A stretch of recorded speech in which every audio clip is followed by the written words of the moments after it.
9वां बाब। लोगों की नाफरमानी।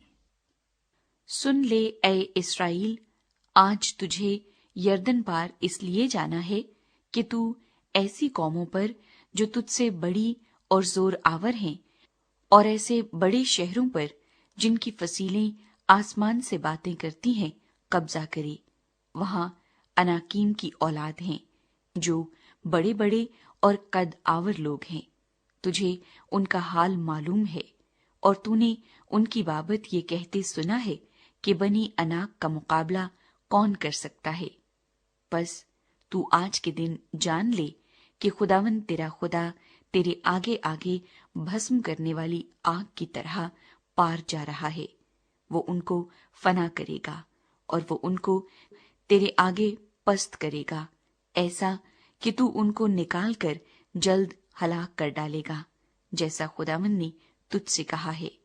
और जब खुदावंद तेरा खुदा उनको तेरे आगे से निकाल चुके, तो तू अपने दिल में ये न कहना कि मेरी सदाकत के सबब से खुदावंद मुझे इस मुल्क पर कब्जा करने को यहाँ लाया, क्योंकि फिलवाक़े इनकी शरारत के सबब से खुदावंद इन कौमों को तेरे आगे से निकालता है।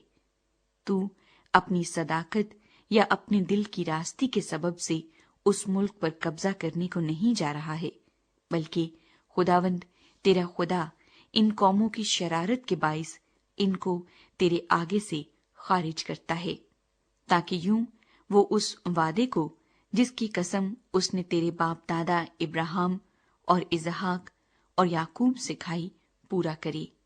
गर्ज तू समझ ले कि खुदावंद तेरा खुदा तेरी सदाकत के सबब से ये अच्छा मुल्क तुझे कब्जा करने के लिए नहीं दे रहा है, क्योंकि तू एक गर्दनकश कौम है।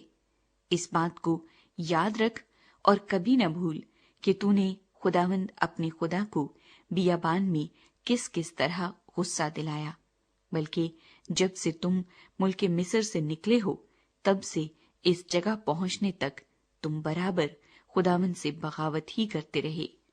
और हुरब में भी तुमने खुदावंद को गुस्सा दिलाया। चुनाचे खुदावंद नाराज होकर तुमको नेस्त तो नाबूद करना चाहता था। जब मैं पत्थर की दोनों लोहों को, यानी उस अहद की लोहों को जो खुदावंद ने तुमसे बांधा था, लेने को पहाड़ पर चढ़ गया, तो मैं 40 दिन और 40 रात वहीं पहाड़ पर रहा, और न रोटी खाई न पानी पिया। और खुदावंद ने अपने हाथ की लिखी हुई पत्थर की दोनों लोहें मेरे सुपुर्द की, और उन पर वही बातें लिखी थी जो खुदावंद ने पहाड़ पर आग के बीच में से मजमे के दिन तुमसे कही थी।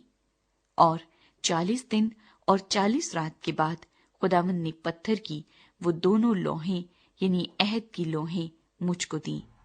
और खुदावंद ने मुझसे कहा, उठकर जल्द यहाँ से नीचे जा, क्योंकि तेरे लोग जिनको तू मिस्र से निकाल लाया है बिगड़ गए हैं।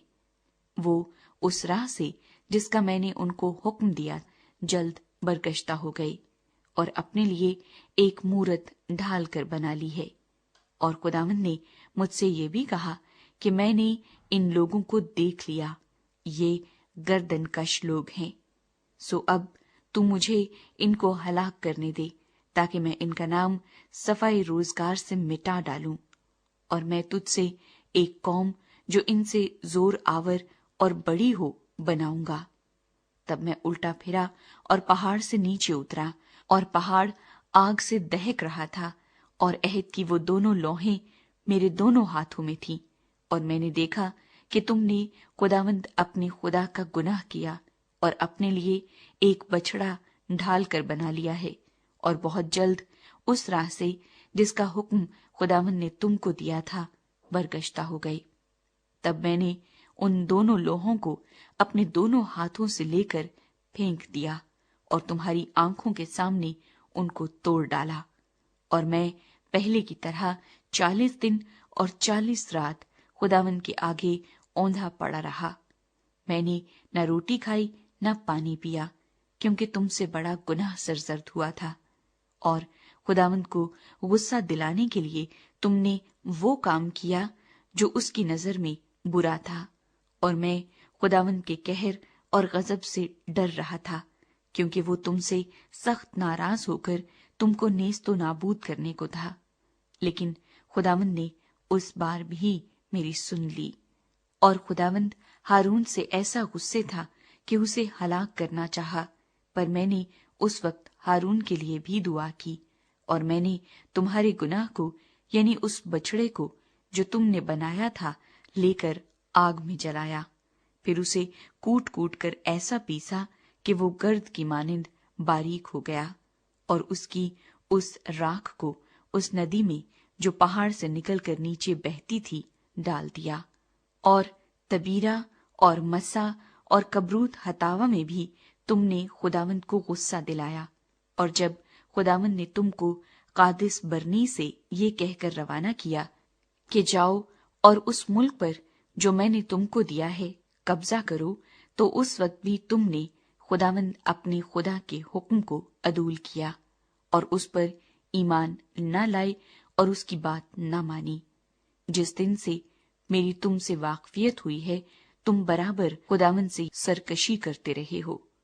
سو وہ 40 دن اور 40 رات جو میں خداوند کے آگے اوندھا پڑا رہا، اسی لیے پڑا رہا کیونکہ خداوند نے کہہ دیا تھا کہ وہ تم کو ہلاک کرے گا۔ اور میں نے خداوند سے یہ دعا کی کہ اے خداوند خدا، تو اپنی قوم اور اپنی میراث کے لوگوں کو، جن کو تو نے اپنی قدرت سے نجات بخشی اور جن کو تو زور آور ہاتھ سے مصر سے نکال لایا، ہلاک نہ کر۔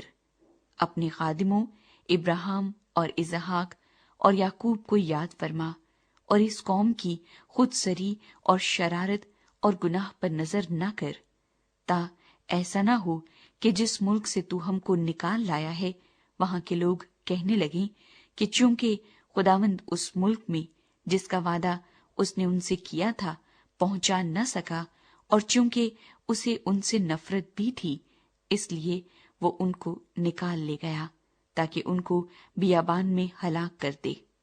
آخر یہ لوگ تیری قوم اور تیری میراث ہیں، جن کو تو اپنے بڑے زور اور بلند بازو سے نکال لایا ہے۔